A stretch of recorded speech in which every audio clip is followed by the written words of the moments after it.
Hi friends, welcome to Harish academy. ఈరోజు వార్తలు నిలిచిన జాతీయ, అంతర్జాతీయ, రాష్ట్రీయ అంశాల గురించి, వార్తలు నిలిచిన వ్యక్తులు, అవార్డులు, పుస్తకాలు, మరి క్రీడా సంబంధిత సమాచారం ఒక్కొక్క అంశాన్ని వివరంగా తెలుసుకుందాం. ఈరోజు ఫస్ట్ టాపిక్ వచ్చేసి దేశంలోనే మొట్టమొదటి అనే అంశంతో ఒక కేంద్ర పాలిత ప్రాంతం యూనియన్ టెరిటరీ వార్తలు నిలిచింది. అదేంటంటే లక్షద్వీప్. సో లక్షద్వీపులు భారతదేశంలోనే మొట్టమొదటి, ఇండియాస్ ఫస్ట్ అనే అంశంతో ఈరోజు ప్రత్యేకంగా వార్తలు ఇచ్చింది. దేనికి సంబంధించి అంటే కోవిడ్-19 వ్యాక్సినేషన్ కి సంబంధించి. సో కోవిడ్-19 వ్యాక్సినేషన్ కి సంబంధించి దేశంలోనే మొట్టమొదటి కేంద్ర పాలిత ప్రాంతంగా లక్షద్వీప్ యూనియన్ టెరిటరీ ప్రత్యేకంగా వార్తలు ఇచ్చింది. ఇక్కడ ఒక డేట్ గుర్తుంచుకోండి, అదేంటంటే గడిచిన జనవరి 3వ తేదీ. సో జనవరి 3, 2022 సంవత్సరం. చాలా ఇంపార్టెంట్, గుర్తుంచుకోండి.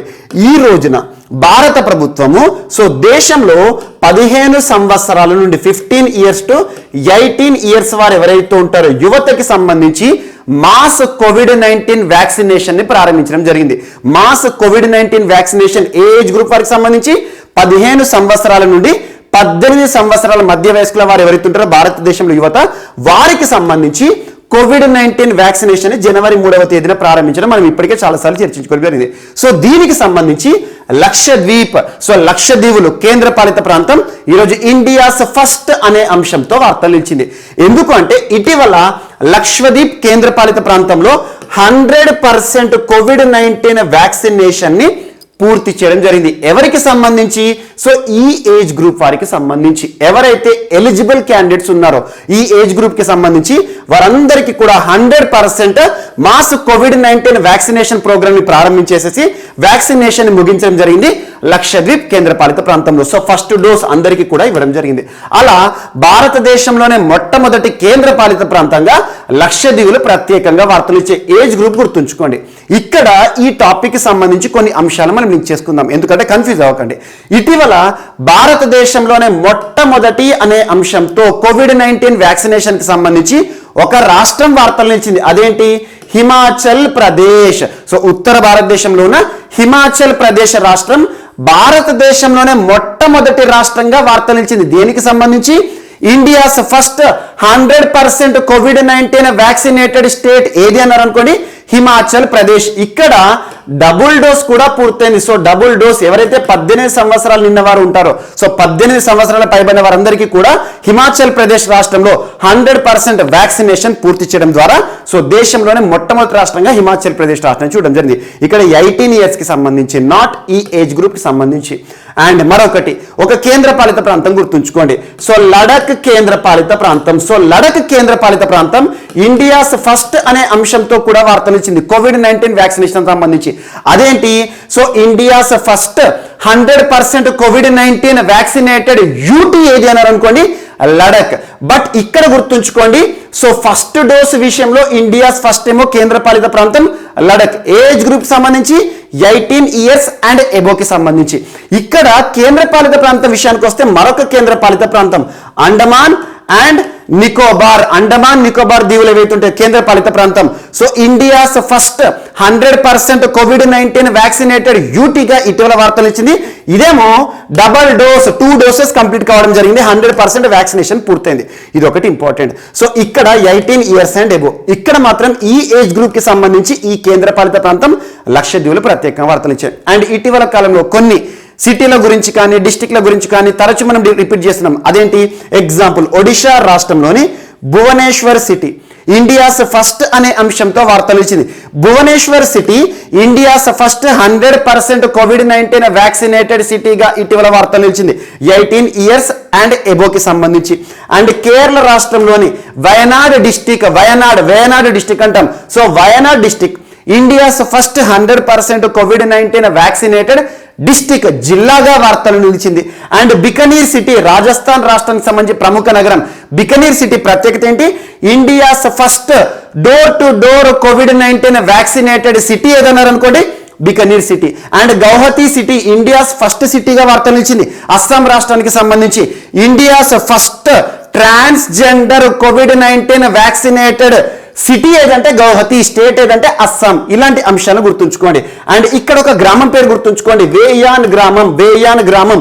సో కేంద్రపాలిత ప్రాంతమైన జమ్మూ కాశ్మీర్. సో జమ్మూ కాశ్మీర్ కేంద్రపాలిత ప్రాంతంలో వేయాన్ విలేజ్, ఒక రిమోట్ విలేజ్, భారతదేశంలోనే మొట్టమొదటి గ్రామంగా, India's first 100% COVID-19 vaccinated village గా వార్తలు ఇచ్చినాయి. ఇలాంటి అంశాలు లింక్ చేసుకోండి. అట్ ద సేమ్ టైం ఇక్కడ January 3, 2022 అంటే ఈ సంవత్సరం సంబంధించి, లాస్ట్ ఇయర్ January 16, 2021కి సంబంధించి ఇది కూడా ఇంపార్టెంట్.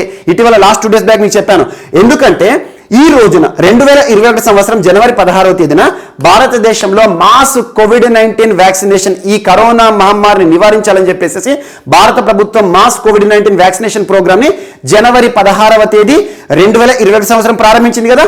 సో ఆ రోజు నుండి జనవరి 16, 2022 అంటే 1 year యానివర్సరీకి సంబంధించి ఇటీవల ఒక పోస్టల్ స్టాంప్ లాంచింగ్ అనే అంశాన్ని లాస్ట్ 2 days బ్యాక్ మనం డిస్కస్ చేయడం జరిగింది. ఇప్పటి వరకు భారతదేశంలో అత్యవసర వినియోగం కోసం అనుమతులు పొందిన వ్యాక్సిన్లు ఏంటంటే 8 వ్యాక్సిన్లు. ఇక్కడ 15 to 18 years ఏజ్ గ్రూప్ వారికి సంబంధించి కోవాక్సిన్ వ్యాక్సిన్ అని గుర్తుంచుకోండి, చాలా ఇంపార్టెంట్. కోవాక్సిన్ భారత్ బయోటెక్ సంబంధించి. సో వీటన్నిటిని లింక్ చేస్తూ చూడండి. ఇటీవల మైల్ స్టోన్స్ ఏవైతే ఉంటాయో 150 crore doses ని భారత ప్రభుత్వం పూర్తి చేయడం జరిగింది భారతదేశంలో. ఇవన్నీ కూడా వ్యాక్సినేషన్ సంబంధించి. ఇక్కడ లక్షద్వీపులు కేంద్రపాలిత ప్రాంతం వార్తలు ఇచ్చింది కదా. India's first 100% COVID-19 vaccinated union territory. A age group సంబంధించి 15 to 18 years ఫస్ట్ డోస్ అని బ్రాకెట్లో రాసుకోండి. ఇది ఒకటి ఇంపార్టెంట్. అండ్ లక్షద్వీపులు ఇప్పటికే చాలాసార్లు ఇండియాస్ ఫస్ట్ అనే అంశంతో వార్తలు నిలిచింది. ముఖ్యంగా ఇండియాస్ ఫస్ట్ ఆర్గానిక్ సేంద్రియ పద్ధతిలో వ్యవసాయాన్ని అమలు చేసిన కేంద్రపాలిత ప్రాంతం ఏదంటే లక్షద్వీపులు. అట్ ద సేమ్ టైం ఇటీవల లక్షద్వీపులకు సంబంధించి కొన్ని ఉద్యమాలను కూడా మనం వార్తల్లో చూస్తున్నాం. ముఖ్యంగా సేవ్ లక్షద్వీప్, అక్కడ ఉన్న అడ్మినిస్ట్రేటర్ ఎవరైతే ఉంటారో లెఫ్టినెంట్ గవర్నర్ తీసుకుంటున్న కీలకమైన రీఫార్మ్స్, సంస్కరణలు ఏవైతే ఉంటాయో వాటిని వ్యతిరేకిస్తూ ప్రజలందరూ కూడా సేవ్ లక్షద్వీప్ ఉద్యమ బాట పట్టారు. ఇలాంటి అంశాలను లింక్ చేస్తూ చూడండి. అండ్ నెక్స్ట్ ఈరోజు ఢిల్లీ దేశంలోనే మొట్టమొదటి అనే అంశంతో వార్తలు ఇచ్చింది. సో ఢిల్లీ పోలీసులు ఇటీవల తరచూ వార్తలు ఇస్తున్నారు. ఢిల్లీ పోలీసులకు సంబంధించి లాస్ట్ ఒక 1 month బ్యాక్ మనం ఉన్నతి అనే ఒక ప్రోగ్రామ్ గురించి డిస్కస్ చేయడం జరిగింది. ఉన్నతి ప్రోగ్రామ్ ఆన్లైన్ ఎడ్యుకేషన్ కి సంబంధించి ఢిల్లీ పోలీసులు ప్రారంభించారు. ఎవరైతే విద్యా వ్యవస్థకు దూరమేరో వారికి సంబంధించి. At the same time Delhi పోలీసులు మహిళా సంరక్షణ చర్యల్లో భాగంగా తేజస్విని స్క్వాడ్ ని ఏర్పాటు చేస్తూ కూడా వార్తలు ఇచ్చారు. ఈ రోజు ఢిల్లీ పోలీసులు దేశంలోనే మొట్టమొదటి పోలీస్ డిపార్ట్మెంట్ గా వార్తలు ఇచ్చారు. ఢిల్లీ కమిషనరేట్ పరిధిలో ఏం జరిగిందంటే ఒక పాడ్కాస్ట్ సర్వీస్లను ప్రారంభించడం జరిగింది. Podcast services, podcast. మీరు ఇటీవల కాలంలో పాడ్కాస్ట్ సర్వీసెస్ గురించి తరచూ వింటూనే ఉంటారు. చాలా మంది ప్రముఖ డైరెక్టర్లు కానివ్వండి, ప్రముఖ వ్యక్తులు కానివ్వండి, పాడ్కాస్ట్ పేరిట యూట్యూబ్ లో ఛానళ్లను ప్రారంభించేసి మెసేజ్ ఇస్తారన్నాడు. పాడ్కాస్ట్ ఏం లేదు, మనతో కమ్యూనికేట్ అవ్వడానికి ఒక పాడ్కాస్ట్ పేరిట ప్రత్యేకంగా ఒక కమ్యూనికేషన్ అన్నట్టు. సో పాడ్కాస్ట్ దేశంలోనే మొట్టమొదటి పాడ్కాస్ట్ వ్యవస్థను ప్రారంభించిన పోలీస్ డిపార్ట్మెంట్ ఏదంటే ఢిల్లీ పోలీస్ డిపార్ట్మెంట్ గుర్తుంచుకోండి. ఇక్కడ ఈ పాడ్కాస్ట్ లో భాగంగా మొదటి ఎపిసోడ్ ని ఇటీవల విడుదల చేశారు. అదేంటంటే కిస్సా కాకి ఖా.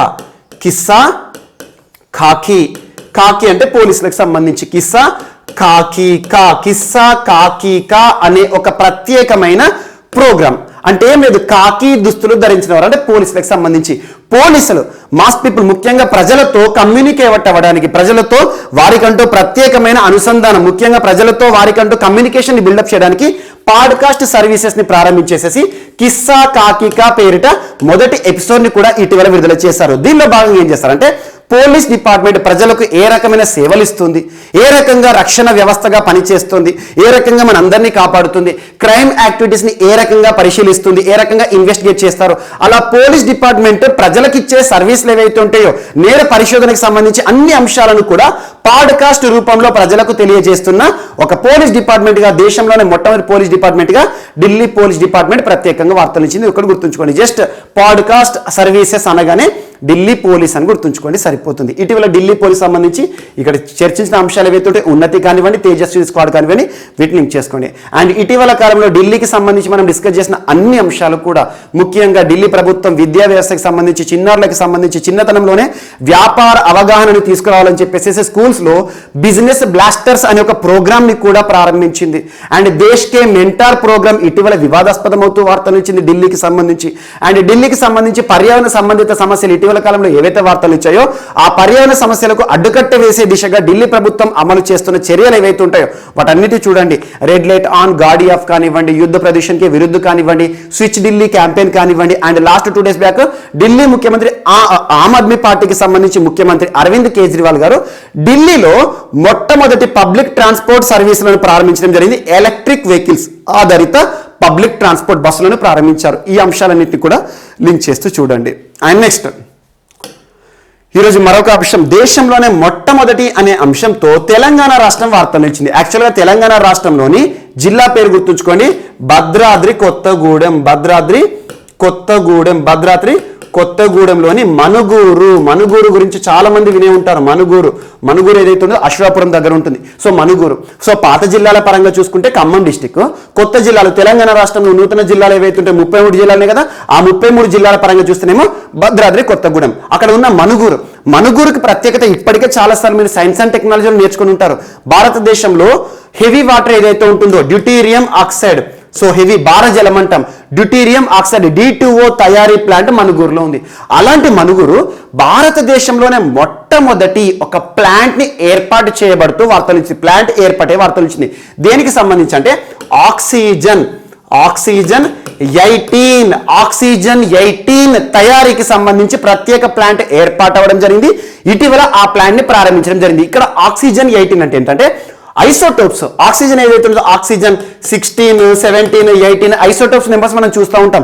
అలాంటిది ఆక్సిజన్ 18 ఐసోటోప్స్ ఎక్కువగా మనం ఎక్కడ చూస్తామంటే వాటర్ ఏదైతే ఉంటుందో వాటర్లో అరౌండ్ 0.204% కాన్సన్ట్రేషన్ ఆక్సిజన్ 18 ఏదైతే ఉంటుందో ఐసోటోప్లో మనం గమనించడం జరుగుతుంది.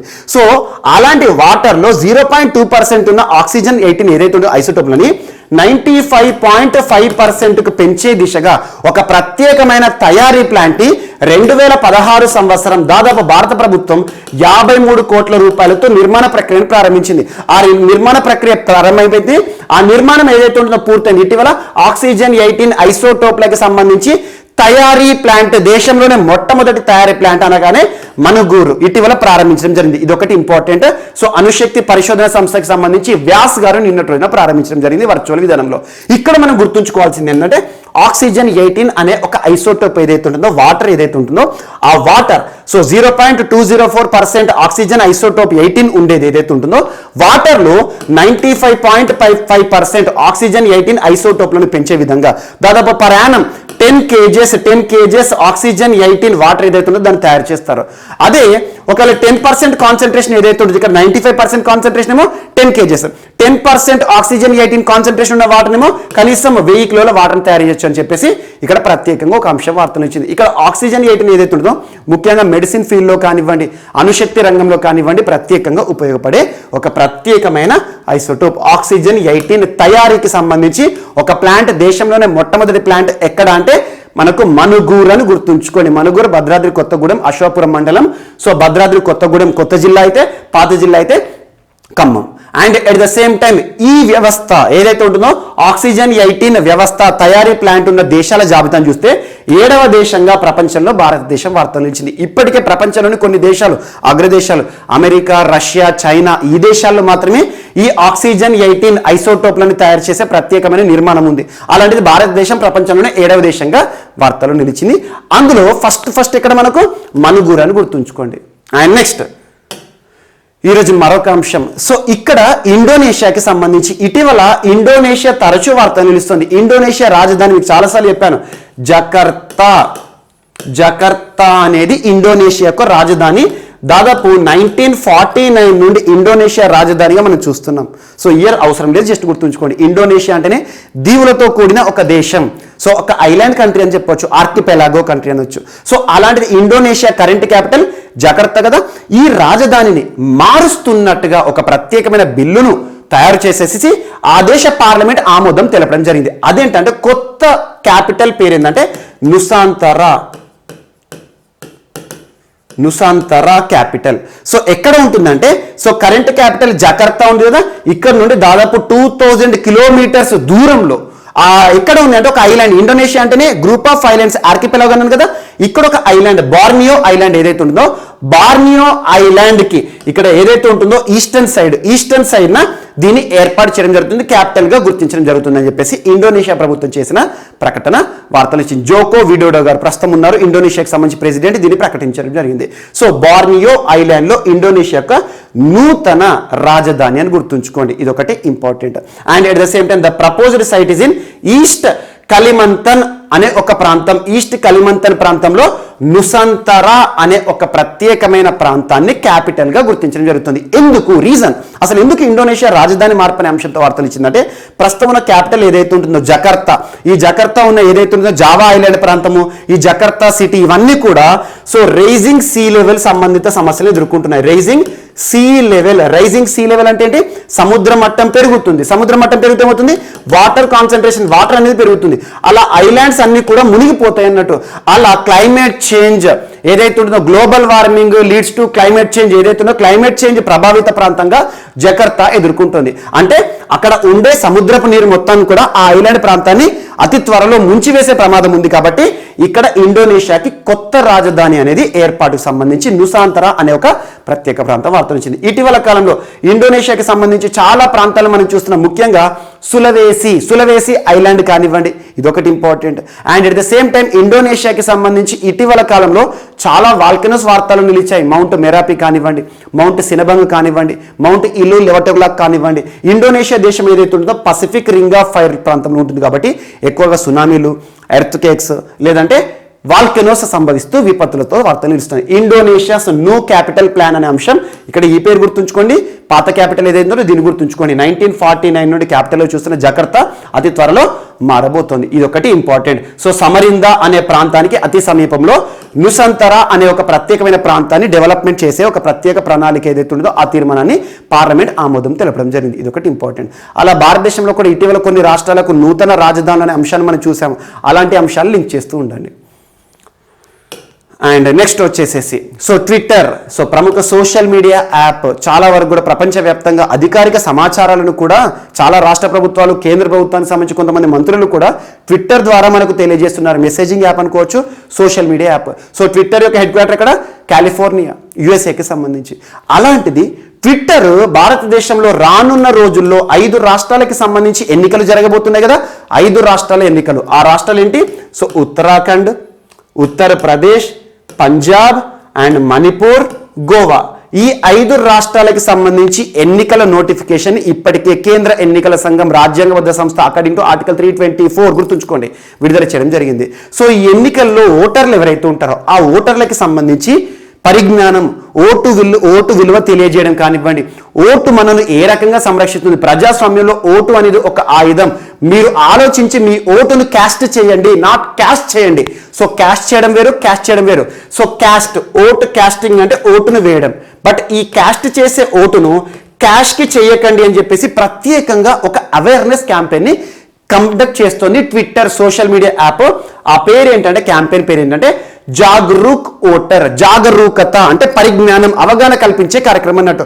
సో ఇటీవల అసెంబ్లీ ఎన్నికలకు సంబంధించి ఓటు హక్కుపై ప్రత్యేక అవగాహన కల్పించడానికి ఏ సోషల్ మీడియా ప్లాట్ఫామ్ జాగరూక్ ఓటర్ పేరిట ప్రత్యేక అవేర్నెస్ క్యాంపెయిన్ ప్రారంభించిందంటే ట్విట్టర్, ఇదొకటి ఇంపార్టెంట్. సో ఇటీవల కాలంలో ఇలాంటి సోషల్ మీడియా యాప్స్ ఏవైతే ఉంటే వివాదాస్పదమైన యాప్లు కానివ్వండి, నిషేధాజ్ఞలకు గురైన యాప్లు కానివ్వండి, వీటిపైన ప్రత్యేక శ్రద్ధ చూపండి. అండ్ నెక్స్ట్ వచ్చేసేసి సో యోగ్యత అనే ఒక యాప్ వార్తలు నిలిచింది. యోగ్యత యాప్ డిజిటల్ ఇండియాలో భాగంగా యోగ్యత యాప్ని ఎవరు అందుబాటులోకి తీసుకొచ్చారంటే కామన్ సర్వీసెస్ సెంటర్. సో మనకు డిజిటల్ ప్లాట్ఫామ్, డిజిటల్ ఇండియాలో భాగంగా అన్ని కూడా ఆన్లైన్ విధానంలో మనం సేవలు పొందుతున్నాం. అందులో భాగంగా కామన్ సర్వీసెస్ సెంటర్ వారు ఏం చేశారంటే యోగ్యత పేరుతో ఒక ప్రత్యేకమైన యాప్ని అందుబాటులోకి తీసుకొచ్చారు. ఇందులో భాగంగా దేశంలోని యువత ఎవరైతే ఉంటారో సో యువతకి సంబంధించి ప్రత్యేకంగా శిక్షణ కార్యక్రమాలను నిర్వహించడం జరుగుతుంది. యువతకు శిక్షణ అంటే దేనికి సంబంధించి, ముఖ్యంగా చాలా వరకు ఆన్లైన్ విధానంలో క్యాడ్ పైన కానివ్వండి, క్యాడ్ అంటే కంప్యూటర్ ఎయిడెడ్ డిజైన్. క్యాడ్ సాఫ్ట్వేర్ని ఎక్కడ మనం వాడుతూ ఉంటామంటే ముఖ్యంగా ఆర్కిటెక్ట్లు ఉంటారు కదా, సో మనకు ఇంజనీర్లు ఎక్కువగా క్యాడ్ సాఫ్ట్వేర్ని వాడతారు. సో కంప్యూటర్ ఎయిడెడ్ డిజైన్ పైన ప్రత్యేకమైన శిక్షణ ఇవ్వడం కానివ్వండి, at the same time cyber సంబంధిత అంశాలపై ప్రత్యేక శిక్షణ ఇవ్వడం కానివ్వండి, ఈ యోగ్యకర్త అనే ఒక యాప్ ద్వారా ప్రత్యేక శిక్షణను కండక్ట్ చేస్తుంది కామన్ సర్వీసెస్ సెంటర్ డిజిటల్ ఇండియాలో భాగంగా అని గుర్తుంచుకోండి. దేశంలోని యువతకి సంబంధించి సో టెక్నాలజీ పైన ప్రత్యేకమైన శిక్షణ కార్యక్రమం. అండ్ నెక్స్ట్, ఒడిషా రాష్ట్రం కుదుర్చుకున్న ఒక ఒప్పందం వార్తనిచ్చింది. ఒడిషా రాష్ట్రానికి వరల్డ్ ఫుడ్ ప్రోగ్రామ్ కి మధ్య కుదిరిన ఒప్పందం. ఈ టాపిక్ ని చాలాసార్లు మీకు రిపీట్ చేస్తున్నాను. యాక్చువల్గా లాస్ట్ మంత్ కూడా దీనికి సంబంధించి ఒక అంశాన్ని డిస్కస్ చేసాం. ఈ రోజు మరొకసారి ఒడిషా రాష్ట్ర ప్రభుత్వానికి మరియు వరల్డ్ ఫుడ్ ప్రోగ్రామ్ కి మధ్య కుదిరిన ఒప్పందం. ఇక్కడ వరల్డ్ ఫుడ్ ప్రోగ్రామ్ ఐక్యరాజ్య సమితికి సంబంధించి అనుబంధ సంస్థలు కానివ్వండి, కొన్ని అంతర్జాతీయ సంస్థలు ఏమైనా వార్తలు నిలిస్తే వాటి యొక్క హెడ్ క్వార్టర్ పైన ప్రత్యక్షత చూపండి. ఇక్కడ వరల్డ్ ఫుడ్ ప్రోగ్రామ్ యొక్క హెడ్ క్వార్టర్ ఎక్కడ అంటారు, ఎందుకంటే 2020 సంవత్సరానికి సంబంధించి నోబెల్ శాంతి పురస్కార గ్రహీత వరల్డ్ ఫుడ్ ప్రోగ్రామ్. సో ఇలాంటివి ఏవైతే వార్తలు ఎలివేట్ అయితే వాటిపైన ప్రత్యక్షత చూపండి. సో అంతర్జాతీయ సంస్థ అనుకోండి, ఒక ప్రపంచ అంతర్జాతీయ కార్యక్రమం. సో ఇక్కడ ఒక చిన్న ట్రిక్ ఏంటంటే, ఫుడ్ రిలేటెడ్ ఏ సంస్థ కనిపించినా ఆ సంస్థ యొక్క ప్రధాన కార్యాలయం రోమ్లో ఉంటుంది. రోమ్ ఇక్కడ ఇటలీలో ఉంటుంది. వరల్డ్ ఫుడ్ ప్రోగ్రామ్ యొక్క ప్రధాన కేంద్రం హెడ్ క్వార్టర్ ఇక్కడ రోమ్, ఇటలీ అని గుర్తుంచుకోండి. And at the same time ఇటీవల కాలంలో FAO కూడా వార్తలు నిలుస్తుంది. ఫుడ్ అండ్ అగ్రికల్చర్ ఆర్గనైజేషన్ ఐక్యరాజ్య సమితి అనుబంధ సంస్థ, దాని యొక్క హెడ్ క్వార్టర్ ఎక్కడ ఉంటుంది, అది కూడా Rome. So food related head quarters ఎక్కువగా రోమ్లో ఉంటాయి. ఇది సింపుల్ లాజిక్, గుర్తుంచుకోండి. సో వరల్డ్ ఫుడ్ ప్రోగ్రామ్ తో ఒడిషా రాష్ట్ర ప్రభుత్వం, నవీన్ పట్నాయక్ గారి ప్రభుత్వం కుదుర్చుకున్న ఒప్పందం ఏంటంటే, రాష్ట్రంలో అగ్రికల్చర్ సంబంధించి రిజైలియంట్ అగ్రికల్చర్ అంటాం. అంటే వ్యవసాయ రంగాన్ని మరింత అభివృద్ధి చేయడంలో భాగంగా రైతులకు ప్రత్యేకంగా అవేర్నెస్ ప్రోగ్రామ్స్, రైతులకు శిక్షణ కార్యక్రమాలు, సో ప్రొడక్షన్కి సంబంధించి, ప్రొడక్టివిటీకి సంబంధించి, సో మంచి నాణ్యమైన ఆహార పదార్థాలను ఉత్పత్తి చేయడంలో రైతుకి సహకారంగా ఉండే విధంగా ఒక ఒప్పందాన్ని ఒడిషా రాష్ట్ర ప్రభుత్వం వరల్డ్ ఫుడ్ ప్రోగ్రామ్తో కుదుర్చుకొని వార్తనిచ్చింది. ఇది ఒకటి ఇంపార్టెంట్, జస్ట్ గుర్తుంచుకోండి. ఫుడ్ రిలేటెడ్ ఒక ఒప్పందం అని గుర్తుంచుకోండి. అండ్ ఇటీవల కాలంలో ఒడిషా రాష్ట్రం తరచు వార్తలు నిలుస్తుంది. వన్యప్రాణి సంరక్షణ కేంద్రాలకి సంబంధించి సిమిలిపాల్ టైగర్ రిజర్వ్ వార్తలు నిలుస్తుంది. 3 రకాల crocodiles, muggers, gharials, estuarine or salt water crocodiles కానివ్వండి. అండ్ దేశంలోనే నల్లపులు నివసించే ఏకైక రాష్ట్రం ఒడిషా రాష్ట్రం, Similipal tiger reserve. And forest fire సంబంధిత అంశంతో సిమిలిపాల్ వార్తలు నిలిచింది.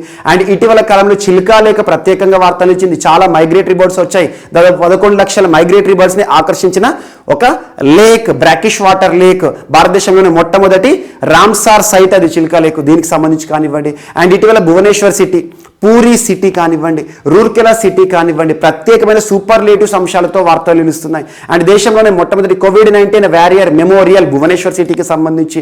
పూరి సిటీ దేశంలోనే మొట్టమొదటి 24/7 drink water mission, Sujal drink from tap water mission అనే ఒక ప్రోగ్రామ్ కానివ్వండి. రూర్కెలా అతిపెద్ద హాకీ స్టేడియం నిర్మాణం, ఇలాంటి అంశాలు. మరియు కొన్ని రిమోట్ ప్రాంతాలు, స్వాభిమాన్ ఆంచల్ అనే ఒక ప్రత్యేక ప్రాంతం, గురుప్రియ సేతు అనే ఒక వంతెన, దాన్ని కలపడానికి నిర్మించడం జరుగుతుంది. ఇలాంటి అంశాలు ప్రత్యేకంగా ఒడిషా రాష్ట్రానికి సంబంధించి. అండ్ దేశంలోనే మొట్టమొదటి అంశాలు చాలా వార్తలు నిలిచాయి. ఎగ్జాంపుల్, ఇటీవల కాలంలో ఒడిషా రాష్ట్రంలోని మొట్టమొదటి రైల్వే స్టేషన్ గా భువనేశ్వర్ రైల్వే స్టేషన్ వార్త నిలిచింది. Eat right railway station food safety and standards authority of India వారు ఈట్ రైట్ రైల్వే స్టేషన్ గా గుర్తించిన భువనేశ్వర్ సిటీ కానివ్వండి, దేశంలోనే మొట్టమొదటి ఫైర్ పార్క్ కానివ్వండి, ఇలాంటి అంశాలన్నింటినీ లింక్ చేస్తూ చూడండి. అండ్ నెక్స్ట్, ఈరోజు మరొక అంశం. సో నితిన్ గడ్కరీ గారు, ministry of roadways and highways వారు ఒక ప్రత్యేకమైన సెంటర్ని, ఒక ప్రత్యేకమైన మ్యాప్ని లాంచ్ చేయడం జరిగింది. అదేంటంటే, so union minister for road transport and highways, so Nitin Gadkari గారు మహారాష్ట్రకి సంబంధించిన వ్యక్తి, తనను ఫ్లైఓవర్ మ్యాన్ ఆఫ్ ఇండియా అంటారు.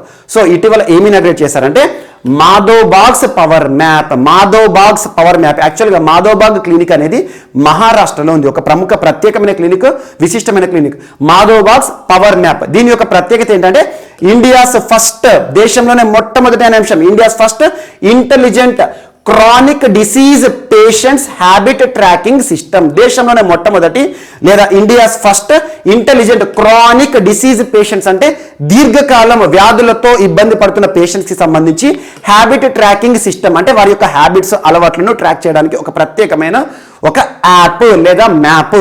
సో మాధోబాగ్స్ పవర్ మ్యాప్ ని లాంచ్ చేస్తూ వార్తలు ఇచ్చారు. జస్ట్ ఈ సెంటెన్స్ గుర్తుంచుకోండి సరిపోతుంది. దీని గురించి ఎక్స్ప్లెనేషన్ కానీ కాన్సెప్ట్ కానీ పోటీ పరీక్షలో అడగరు. అండ్ నెక్స్ట్, ఈరోజు మరొక అంశం, ఒక నివేదిక, ఒక రిపోర్ట్ వార్తలు ఇచ్చింది. ఆ రిపోర్ట్ పేరు గుర్తుంచుకోండి, global cyber security outlook.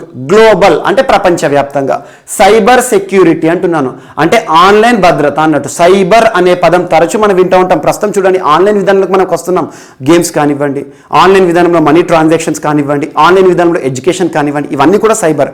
So cyber దాడులు, సైబర్ నేరాలు కూడా పెరుగుతున్నాయి. ఎందుకంటే ఆన్లైన్ వ్యవస్థకు మనం వచ్చాం కాబట్టి ఆ వ్యవస్థలో ఖచ్చితంగా నేరాలు పెరుగుతూ ఉంటాయి. అలాంటి సైబర్కి సంబంధించి 2021 సంవత్సరంలో ఎంత మొత్తంలో సైబర్ దాడులు పెరిగాయి, సైబర్ నేరాలు పెరిగాయని చెప్పే ఒక ప్రత్యేకమైన నివేదిక గ్లోబల్ సైబర్ సెక్యూరిటీ అవుట్లుక్ 2022. ఏ రకంగా నేరాలు పెరిగాయి, ఏ రకంగా వాటిని ట్యాకిల్ చేయొచ్చు, అడ్డుకట్ట వేయచ్చు అని చెప్పేసి ఒక పరిష్కార నివేదికను గుర్తుంచుకోండి. 2021 సంవత్సరంలో 151% సైబర్ క్రైమ్స్ పెరిగాయంట. జస్ట్ ఈ ఒక్క పాయింట్ గుర్తుంచుకోండి, లేదంటే ఈ ఒక్క పేరు గుర్తుంచుకోండి. ఎవరు విడుదల చేశారంటే ప్రస్తుతం వరల్డ్ ఎకనామిక్ ఫోరం సమ్మిట్ జరుగుతుంది కదా, దావోస్, ఆన్లైన్ సంబంధించి, సో ఆన్లైన్ వర్చువల్గా. సో వరల్డ్ ఎకనామిక్ ఫోరం వారు విడుదల చేసిన ఒక ఇన్సైట్ రిపోర్టే ఈ గ్లోబల్ సైబర్ సెక్యూరిటీ అవుట్లుక్ 2022. పేరు గుర్తుంచుకోండి, ఎవరు విడుదల చేశారో చూడండి, సరిపోతుంది. అండ్ నెక్స్ట్,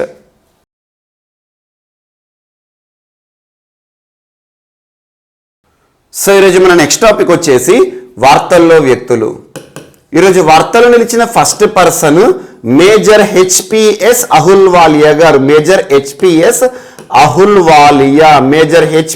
అహుల్వాలియా గారు మరణిస్తూ వార్తలు నిలిచారు. తనకు సంబంధించి కొన్ని ఇంపార్టెంట్ పాయింట్స్ గుర్తుంచుకోండి. అదేంటంటే ఫస్ట్, తను ఒక సంస్థకి సంబంధించి ఫౌండర్, వ్యవస్థాపకులు. ఏ సంస్థ అంటే Indian spinal injuries centre. Indian spinal injuries centre వ్యవస్థాపకులు ఇటీవల మరణిస్తూ వార్తలు నిలిచారు. తన పేరు ఏంటి అంటే హెచ్పిఎస్ అహుల్వాలియా. సో 1993 ఇయర్లో 1993 సంవత్సరంలో వసంత్ కుంజ్ వద్ద, సో న్యూఢిల్లీ అని గుర్తుంచుకోండి. సో న్యూఢిల్లీలో ఇండియన్ స్పైనల్ ఇంజరీస్ సెంటర్ని ఏర్పాటు చేసి చాలా వరకు కూడా తనకంటూ ప్రత్యేక గుర్తింపు పొందారు. అండ్ సెకండ్ వచ్చేసి తను ఒక ప్రముఖ మౌంటైనీర్, సో పర్వతారోహకులు అంటాం కదా, మౌంటైనీర్. అండ్ థర్డ్ వచ్చేసి రక్షణ రంగంలో కూడా తనకంటూ ప్రత్యేక గుర్తింపు పొందారు. సో ఇండియన్ ఆర్మీ నుండి మేజర్గా పదవి విరమణ పొందిన వ్యక్తి. సో ఈ 3 పాయింట్లు గుర్తుంచుకోండి. సో మేజర్ హెచ్పిఎస్ అహుల్వాలియా గారు ఇటీవల మరణిస్తూ వార్తలు ఇచ్చారు అనారోగ్య సమస్యల కారణంగా. సో ఒకటేమో ఇండియన్ స్పైనల్ ఇంజరీస్ సెంటర్ వ్యవస్థాపకులు, సెకండ్ వచ్చేసి ప్రముఖ మౌంటైనీర్, పర్వతారోహకులు అని గుర్తుంచుకోండి. అండ్ నెక్స్ట్ వచ్చేసి ఇండియన్ ఆర్మీలో సేవలు చేసి, సో సేవలు అందించి మేజర్గా పదవి విరమణ పొందిన వ్యక్తి. సో ఇన్ని రంగాల్లో తనకంటూ ప్రత్యేక గుర్తింపు పొందిన హెచ్పిఎస్ అహుల్వాలియా గారిని భారత ప్రభుత్వం కూడా గుర్తించింది. సో తనని పద్మ పురస్కారంతో సత్కరించడం జరిగింది. ఒకటి 1965 ఇయర్లో పద్మశ్రీ పురస్కారాన్ని ఇచ్చి హెచ్పిఎస్ అహుల్వాలియా గారిని భారత ప్రభుత్వం సత్కరించడం జరిగింది 1965. యాక్చువల్లీ ఇయర్స్ అవసరం లేదు. సో పద్మశ్రీ పురస్కారంతోనూ ఆ తర్వాత కాలంలో పద్మభూషణ్ పురస్కారాన్ని ఇచ్చి భారత ప్రభుత్వం సత్కరించింది. ఆ తర్వాత క్రీడలకు సంబంధించి అర్జున పురస్కారాన్ని ఇచ్చి సత్కరించడం జరిగింది. అర్జున అవార్డీ, అర్జున పురస్కార గ్రహీత. అర్జున అవార్డు అంటే ఏ రంగంలో ఇస్తారు? క్రీడలకి సంబంధించి. అండ్ నెక్స్ట్ వచ్చేసేసి సో తను ప్రముఖ మౌంటైనీర్ అంటున్నాను కదా, సో ఇక్కడ టెన్జింగ్ నార్గే మౌంటైనీర్ అవార్డు, టెన్జింగ్ నార్గే పురస్కారం గురించి ఇటీవల తరచు మనం రిపీట్ చేస్తున్నాం. టెన్జింగ్ నార్గే పురస్కార గ్రహీత హెచ్పిఎస్ అహుల్వాలియా. సో ఇవన్నీ పాయింట్స్ తన గురించి గుర్తుంచుకోండి, ఎందుకంటే ఇంపార్టెంట్ పర్సన్. సో యాక్చువల్గా తను జన్మించిన ప్రదేశం ఏదైతే ఉంటుందో అది పాకిస్తాన్ ప్రదేశం. ఒకప్పుడు భారతదేశం మొత్తం కూడా అఖండ భారత్. 1947లో దేశ విభజన జరిగింది కదా. సో దేశ విభజన జరిగిన తర్వాత ఏదైతే ఉంటుందో తను జన్మించిన ప్రదేశం పాకిస్తాన్లో ఉంది, సియాల్కోట్ ప్రాంతము. సో ప్రముఖ ఇండియన్ అని గుర్తుంచుకోండి. హెచ్పిఎస్ అహుల్వాలియా గారు మేజర్ గాను, మౌంటైనీర్ గాను and Indian spinal injuries centre so ఢిల్లీలో 1993లో ఏర్పాటు చేయడం జరిగింది. సో మెడిసిన్ ఫీల్డ్ లో కూడా తనకంటూ ప్రత్యేక గుర్తింపు పొందిన వ్యక్తి. అండ్ తను సాధించిన పురస్కారాలు గుర్తుంచుకోండి. ఒకటి పద్మశ్రీ, ఆ తర్వాత కాలంలో పద్మభూషణ్, ఆ తర్వాత తనకు క్రీడలకి సంబంధించి క్రీడారంగం నుంచి ఒక విశిష్ట పురస్కారము అర్జున పురస్కారం. ఆ తర్వాత మౌంటైనీర్ అంటున్నాను, టెన్జింగ్ నార్గే పురస్కార గ్రహీత హెచ్పిఎస్ అహుల్వాలియా గారు ఇటీవల అనారోగ్య సమస్యల కారణంగా మరణిస్తూ వార్తలు నిలిచారు. అండ్ నెక్స్ట్ ఈరోజు వార్తలు నిలిచిన మరొక పర్సన్ ప్రముఖ ఎన్విరాన్మెంటలిస్ట్, సో పర్యావరణ ఉద్యమకారుడు, సో ప్రముఖ ఎన్విరాన్మెంటలిస్ట్. తన పేరు గుర్తుంచుకోండి, ఎంకే ప్రసాద్ గారు. ఎంకే ప్రసాద్ ఇటీవల మరణిస్తూ వార్తలు నిలిచిన ఎంకే ప్రసాద్ గారు ప్రముఖ ఎన్విరాన్మెంటలిస్ట్, పర్యావరణ ఉద్యమకారుడు, పర్యావరణ సంరక్షణకారుడు. ఏ రాష్ట్రానికి సంబంధించిన వ్యక్తి అంటే కేరళ రాష్ట్రం. సో తనకి సంబంధించి మీరు ఒక పాయింట్ గుర్తుంచుకోండి, అదేంటంటే save silent valley. Save silent valley. So silent valley ఉద్యమం గురించి మీరు చాలాసార్లు నేర్చుకుని ఉంటారు, ముఖ్యంగా సమాజ శాస్త్రంలో కానివ్వండి, కొన్ని భారతదేశంలో కొన్ని ముఖ్యమైన పర్యావరణ ఉద్యమాలు ఉంటాయి కదా, అందులో important silent valley movement, silent valley ఉద్యమం అని చెప్తాము. సో సైలెంట్ వ్యాలీ ఉద్యమం ఏ రాష్ట్రానికి సంబంధించిందంటే కేరళ రాష్ట్రానికి సంబంధించి. సో ఈ సైలెంట్ వ్యాలీని కాపాడండి, సో దీన్ని అభివృద్ధి కార్యక్రమాల కోసం దుర్వినియోగం చేయకండి అని చెప్పేసి ఉద్యమాన్ని నిర్వహించిన వ్యక్తుల్లో తను చాలా ప్రముఖుడు. యాక్చువల్గా సైలెంట్ వ్యాలీ అనగానే మనకు ఒక జంతువు గుర్తొస్తుంది. సో లయన్ టైల్డ్ మకాక్ అని చెప్పేసి ఒక ప్రత్యేకమైన కోతి జాతి. సో ఇక్కడ జస్ట్ సైలెంట్ వ్యాలీ ఏదైతే ఉంటుందో దీన్ని సంరక్షించండి, కాపాడండి అని చెప్పేసి సేవ్ సైలెంట్ వ్యాలీ ఉద్యమాన్ని ముందుండి నడిపించిన ఒక గొప్ప పర్యావరణవేత్త ఎంకే ప్రసాద్ గారు. యాక్చువల్గా తను ప్రొఫెసర్గా కూడా గుర్తింపు పొందారు. ప్రొఫెసర్ అంటున్నాను. సో దేనికి సంబంధించి అంటే సో కేరళ రాష్ట్రం కాలికట్ యూనివర్సిటీ ఉంటుంది కదా, సో కాలికట్ యూనివర్సిటీలో VCగా కూడా తనకంటూ ప్రత్యేక గుర్తింపు పొందారు. అండ్ కేరళ సాహిత్య పరిషత్లో తనకంటూ ప్రత్యేక గుర్తింపు పొందారు. జస్ట్ గుర్తుంచుకోండి, ఇటీవల మరణిస్తూ వార్తలు ఇచ్చిన ఎంకే ప్రసాద్ గారు ఏ రాష్ట్రానికి సంబంధించిన వ్యక్తి, ఏ రంగంలో తనకంటూ ప్రత్యేక గుర్తింపు పొందారంటే సో పర్యావరణ సంరక్షణను గుర్తుంచుకోండి, ప్రముఖ పర్యావరణ ఉద్యమకారులను గుర్తుంచుకోండి. తనకు సంబంధించి పర్యావరణ ఉద్యమం ఏమి గుర్తుంచుకుంటారు, save silent valley movement. So దీన్ని ముందుండి నడిపించిన వ్యక్తి, ఒక మహనీయుడు మరణిస్తూ వార్తలు ఇచ్చారు. అండ్ నెక్స్ట్ సో ఈరోజు వార్తలు వచ్చిన మరొక పర్సన్ వెస్ట్ బెంగాల్ రాష్ట్రానికి సంబంధించి నారాయణ్ దేబనాథ్. సో నారాయణ్ దేబనాథ్ గారు ఇటీవల మరణిస్తూ వార్తలు ఇచ్చారు. ఏ రాష్ట్రానికి సంబంధించిన వ్యక్తి అంటే west Bengal. So west Bengal రాష్ట్రానికి సంబంధించి కాదు, దేశవ్యాప్తంగా ప్రపంచవ్యాప్తంగా తనకంటూ ప్రత్యేక గుర్తింపు పొందారు. ప్రముఖ కామిక్ ఆర్టిస్ట్ అంటే ఏంటి, ఎక్కువగా కామెడీ పుస్తకాలను రచించడం కానివ్వండి, నవలను రాయడం కానివ్వండి, చాలా వరకు గుర్తింపు పొందారు. తన యొక్క ప్రముఖ ఆర్ట్ ఏంటంటే హండా బోండా అనే ఒక కామిక్ ప్లే ఏదైతే ఉంటుందో సుదీర్ఘకాలం టెలికాస్ట్ అవుతుంది. దాదాపు 53 సంవత్సరాలుగా గుర్తింపు పొందిన హండా బోండా దీని యొక్క ఏదైతే ఉంటుందో దీని యొక్క సృష్టి తన ఆలోచన ద్వారా వచ్చింది. ఒక ప్రముఖ కామిక్ ప్లే అని గుర్తుంచుకోండి, ఒక comic play Honda bonda just గుర్తుంచుకోండి. లేదంటే ప్రముఖ కామిక్ ఆర్టిస్ట్ నారాయణ్ దేబనాథ్ గారు ఇటీవల మరణిస్తూ వార్తలు ఇచ్చారు. ఏ రాష్ట్రానికి సంబంధించిన వ్యక్తి అంటే వెస్ట్ బెంగాల్ రాష్ట్రం. సో తనకి సంబంధించి ప్రత్యేకత ఏంటంటే 2021 సంవత్సరానికి సంబంధించి పద్మశ్రీ పురస్కార గ్రహీత లాస్ట్ 3 months బ్యాక్ భారత రాష్ట్రపతి, భారత ప్రథమ పౌరుడు, so constitutional head of India రాష్ట్రపతి రామ్నాథ్ కోవింద్ గారి చేతుల మీదుగా పద్మశ్రీ పురస్కారాన్ని అందుకున్న ఒక ప్రముఖ వ్యక్తి. సో పద్మశ్రీ నారాయణ్ దేబనాథ్ గారు ఏ రంగంలో తనకంటూ ప్రత్యేక గుర్తింపు పొందారంటే ఆర్టిస్ట్, ఒక కళాకారుడు, ఒక కామిక్ ఆర్టిస్ట్. సో కామెడీ కథనాల ద్వారా తనకంటూ ప్రత్యేక గుర్తింపు పొందిన వ్యక్తి. సో 95 సంవత్సరాల వయసులో తను మరణించడం జరిగింది. సో హండా బోండా ఏదైతే ఉంటుందో హండా బోండా స్ట్రిప్స్ అనేది తనకు సంబంధించి చాలా ప్రత్యేక గుర్తింపు, దేశవ్యాప్తంగానే ప్రపంచవ్యాప్తంగా గుర్తింపు పొందిన వ్యక్తి. హండా బోండా అని గుర్తుంచుకుంటే సరిపోతుంది. So Narayan Debdutt. And next ఈరోజు వార్తలు ఇచ్చిన Vikram Dev Dutt. So senior civil services అధికారి విక్రమ్ దేవ్ దత్ గారు ఇటీవల భారతదేశంలోని ప్రముఖ విమానయాన సంస్థకి నూతన సిఎండిగా నియమితులవుతూ వార్తలు ఇచ్చారు. నూతన CMD, so chairman and managing director of ఒక ప్రముఖ ఎయిర్లైన్స్ కి సంబంధించి. అదేంటంటే ఎయిర్ ఇండియా నూతన సిఎండిగా ఇటీవల నియమితులవుతూ వార్తలు ఇచ్చిన ప్రముఖ వ్యక్తి ఎవరంటే విక్రమ్ దేవ్ దత్ గారు ఇప్పటికే సీనియర్ అధికారిగా తనకంటూ ప్రత్యేక గుర్తింపు పొందారు. సో తనను భారత ప్రభుత్వం ఎయిర్ ఇండియాకి సంబంధించి ప్రముఖ ఎయిర్లైన్స్, భారతదేశంలో గవర్నమెంట్ సెక్టర్కి సంబంధించి నడుస్తున్న ఒక ప్రముఖ ఎయిర్లైన్స్ ఎయిర్ ఇండియాకి సంబంధించి నూతన సిఎండిగా నియమిస్తూ నిన్నటిన ఉత్తర్వులను విడుదల చేసింది. జస్ట్ గుర్తుంచుకోండి, ఇటీవలే ఎయిర్ ఇండియాకి సంబంధించిన చాలా అంశాలు మనం చూస్తున్నాం. ముఖ్యంగా టాటా సంస్థ ఎయిర్ ఇండియాని కైవసం చేసుకుందని చెప్పేసి ఇలాంటి పరిస్థితుల్లో కూడా ఎయిర్ ఇండియాకి నూతన సిఎండిగా నియమితులతో వార్తలు ఇచ్చారు విక్రమ్ దేవ్ దత్. ఎయిర్ ఇండియా నూతన సిఎండిని గుర్తుంచుకోండి సరిపోతుంది. అండ్ నెక్స్ట్ ఈరోజు ఒక నియామకం ద్వారా వార్తలు ఇచ్చిన వ్యక్తి. So ministry of commerce and industries ఆధ్వర్యంలో పనిచేస్తున్న ఒక సంస్థ, ఆ సంస్థ పేరు గుర్తుంచుకోండి, AEPC. పీసీ. ఏఈపిసి అబ్రివేషన్ ఏంటంటే apparel export promotion council. Apparel export promotion council. Apparel, each and every word meaning చూడండి. అపారల్ అంటే అర్థం ఏంటంటే దుస్తులు. సో మనం వేసుకునే దుస్తులు ఉంటాయి కదా, సో దుస్తులు, వస్త్రాలు అన్నట్టు. సో అపారల్ దుస్తులకి సంబంధించి ఎగుమతులను ప్రమోట్ చేసే ఒక ప్రత్యేక మండలి. సో మినిస్ట్రీ ఆఫ్ కామర్స్ పరిధిలో పనిచేస్తున్న ఒక కౌన్సిల్, ఒక ఎగుమతి ప్రోత్సాహక సంస్థ అని గుర్తుంచుకోండి. మినిస్ట్రీ ఆఫ్ కామర్స్ అంటే ప్రస్తుతం పీయూష్ గోయల్ గారు కన్సర్న్ మినిస్టర్గా డ్యూటీస్ డిశ్చార్జ్ చేస్తున్నారు, జస్ట్ గుర్తుంచుకోండి. సో ఇక్కడ ఈ సంస్థకి సంబంధించి ప్రముఖ పారిశ్రామికవేత్త ఒక నూతన చైర్మన్గా నియమితులవుతూ వార్తలు ఇచ్చారు. అతని పేరేంటంటే సో నరేంద్ర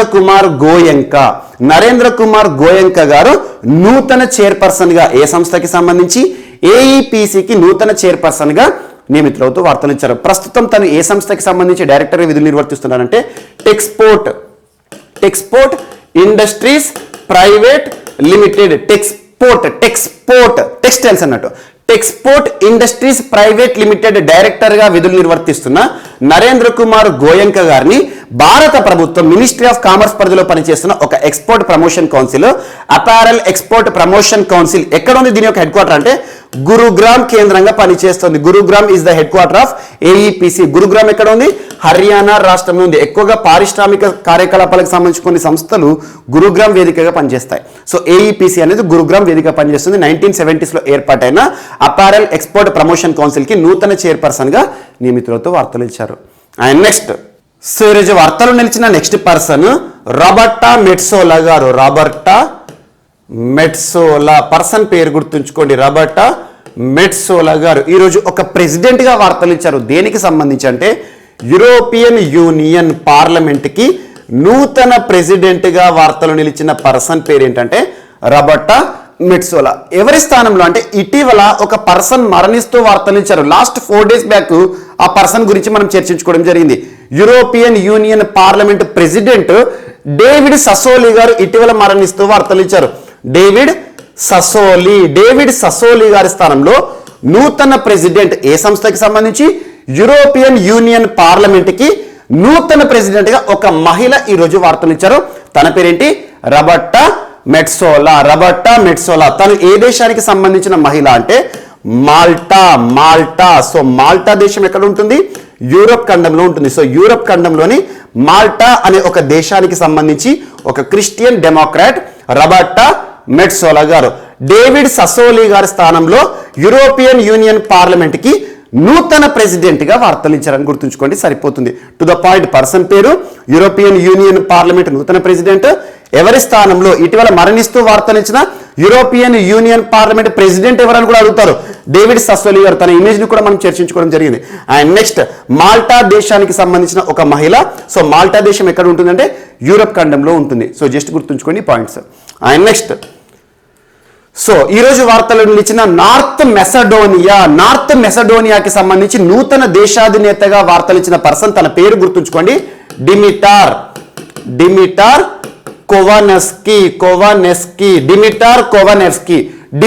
కోవనెస్కీ గారు ఇటీవల ఏ దేశానికి సంబంధించి నూతన ప్రధానిగా వార్తలు నిలిచారంటే నార్త్ మెసడోనియా అని గుర్తుంచుకోండి. నార్త్ మెసడోనియా నూతన దేశాధినేతగా వార్తలు ఇచ్చిన డిమిటార్ కోవనెస్కీ. జస్ట్ పర్సన్ పేరు గుర్తుంచుకోండి, సరిపోతుంది. అండ్ నెక్స్ట్, ఈరోజు మన భారతీయ సినిమా యాక్చువల్గా సౌత్ ఇండియన్ లాంగ్వేజ్లో అన్నిట్లో కూడా ఆ సినిమాకు ప్రత్యేక ఆదరణ దక్కింది. ఆ సినిమానే జై భీమ్ సినిమా దాదాపు చాలా మంది చూసే ఉంటారు. చాలా వరకు కూడా అద్భుతమైన కాన్సెప్ట్తో తెరకెక్కించబడిన సినిమా. అద్భుతమైన కాన్సెప్ట్ అని ఎందుకు అంటున్నా అంటే ఇండియన్ కాన్స్టిట్యూషన్కి సంబంధించి హేబియస్ కార్పస్ కానివ్వండి, అండ్ ఉచిత న్యాయ సేవా సహాయం కానివ్వండి, అకార్డింగ్ టు ఆర్టికల్ 39A చాలా కాన్సెప్ట్ ఉంది సినిమాలో. అలాంటిది ఈ జై భీమ్ సినిమా ఏదైతే ఉంటుందో ఇటీవల ప్రపంచవ్యాప్తంగా గుర్తింపు పొంది వార్తలు ఇచ్చింది. ప్రపంచవ్యాప్తంగా ఒక సినిమా అంటే ఏంటి? సో సినిమా రంగంలో ఇచ్చే ఒక విశిష్ట పురస్కారం, అత్యున్నత పురస్కారం అనొచ్చు. ఆస్కార్ లేదా అకాడమీ అవార్డ్స్ ఉంటాయి కదా. సో ఆస్కార్కి సంబంధించి యూట్యూబ్ ఛానల్ ఉంటుంది కదా, YouTube channel. So Oscar YouTube ఛానల్లో scene at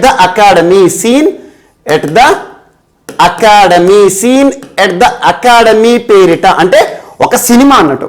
so Oscar YouTube ఛానల్లో దాదాపు 12 నిమిషాల వ్యవధితో కూడిన మన సినిమా జై భీమ్ సినిమాను టెలికాస్ట్ చేయడం జరుగుతుంది. గుర్తుంచుకోండి, ఆస్కార్ యూట్యూబ్ ఛానల్లో సీన్ ఎట్ ద అకాడమీ పేరుతో మన భారతీయ సినిమా ఒకటి ఇటీవల కాలంలో చోటు సంపాదించుకున్న వార్తల నుంచి ప్రస్తుతం ఆస్కార్ యూట్యూబ్ ఛానల్ మీరు ఓపెన్ చేస్తే ఈ మూవీ కనబడుతుంది. దాదాపు 12 నిమిషాల సమయం మూవీ ఏదైతే ఉంటుందో గ్లిమ్సెస్ ఉంటాయి కదా, మూవీ మొత్తాన్ని కూడా ఒక జిస్ట్ రూపంలో ఇచ్చారనుకోండి. సింపుల్గా 12 నిమిషాలు చూస్తే మనకు సినిమా మొత్తం అర్థమవుతుంది.